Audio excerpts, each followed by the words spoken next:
Welcome to plates of flavour with Shraddha. Maharashtrian series मध्ये तुम्हा सर्वांचे खूप खूप स्वागत आहे. महाराष्ट्रीयन सिरीज मध्ये आपण नवीन व्हिडिओ घेऊन येत आहे नारळी भाताचा. मित्रांनो, नारळी पौर्णिमा जवळ आली आहे, तर आपण आज नारळी भाताची रेसिपी बघणार आहोत.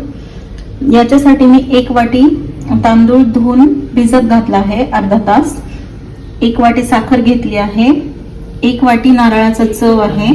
तुम्ही हे मिक्सर मधून काढू शकता किंवा याला तुम्ही खवून पण घेऊ शकता.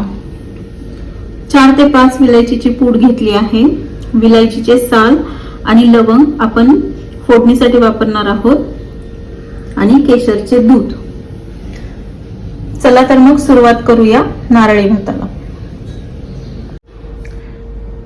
इथे मी कढईमध्ये 2 चमचे तूप गरम करायला घातले आहे. 2 मोठे चमचे तूप घ्यायचे आहे.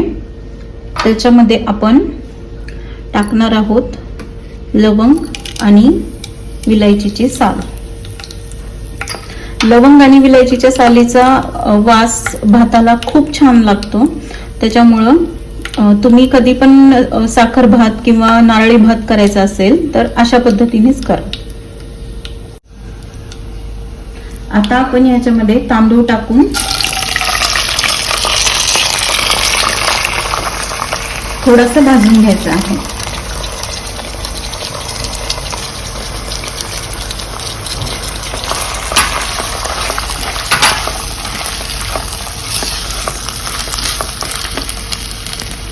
एक 5 मिनिट आपण असं तांदूळ भाजून घ्यायचं.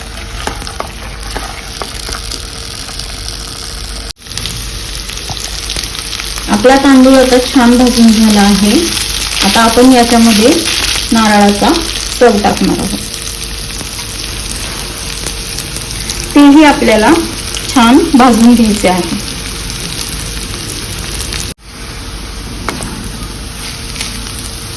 छान 2 ते 3 मिनिटं नारळ पण आपल्याला तांदूळासोबत भाजायचा आहे.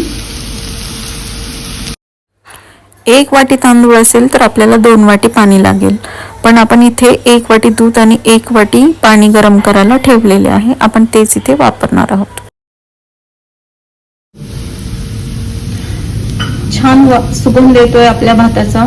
लवंगमुळे खूप छान सुगंध येतो भाताला, तर तुम्ही लवंग कधीही स्किप नाही करायची.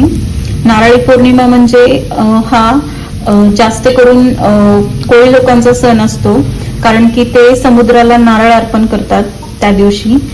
कारण की समुद्राकडून त्यांना जे काही भेटतं त्याच्याबद्दल कृतज्ञता म्हणून ते ह्या दिवशी समुद्राला नारळ अर्पण करतात आणि नारळी भात करतात. तर तुम्ही अशा पद्धतीचा नारळी भात जरूर करून बघा. तुम्हाला ही रेसिपी नक्की आवडेल.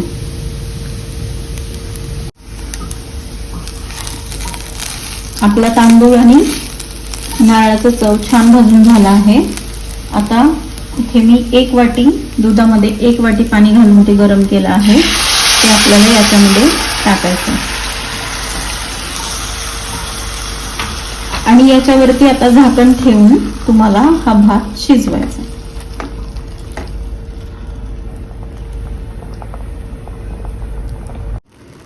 आपला भात आता छान शिजला आहे.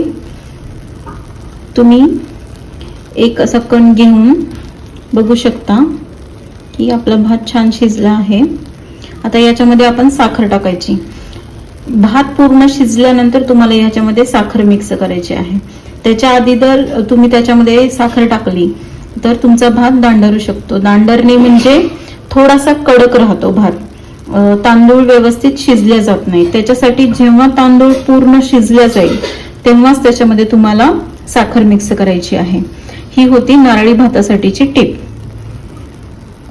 आता आपण याच्यामध्ये 1 वाटी साखर मिक्स करायची आहे.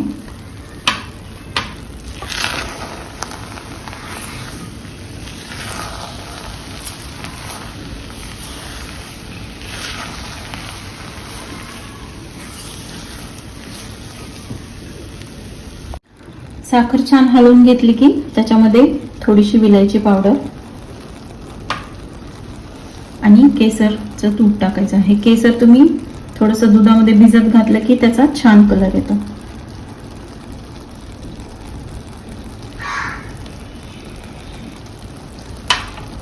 हे पण आपल्याला व्यवस्थित मिक्स करून घ्यायचे आहे. सगळं मिक्स करून आपल्याला हे 5 मिनिटं झाकून ठेवायचे आहे. आता आपल्याला तुपामध्ये बदाम, काजू आणि किसमिस हे ड्रायफ्रुट्स थोडेसे भाजून भातामध्ये मिक्स करायचे आहेत. अशा पद्धतीने तुम्ही बदाम आणि काजूचे काप करू शकता. अशा प्रकारे एका छोट्या पॅन मध्ये तुम्ही 1 चमचा पोहे खायचा तूप घेऊन त्याच्यामध्ये काजू, बदाम आणि किसमिस रोस्ट करून घ्या.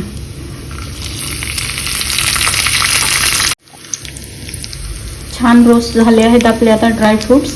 आपण ते भातावरती टाकून घेऊया. तयार आहे आपला नारळी भात. आता आपण याला सर्व करूया. तर तुम्हाला ही माझी नारळी भाताची रेसिपी कशी वाटली ते मला नक्की कळवा. आणि राखी पौर्णिमेच्या दिवशी ही नारळी भाताची रेसिपी करून तुमच्या बंधुराजांना खुश करा. आणि तुमच्या बंधुराजांना देखील नारळी भात कसा वाटला ते देखील मला कमेंट बॉक्समध्ये नक्की कळवा.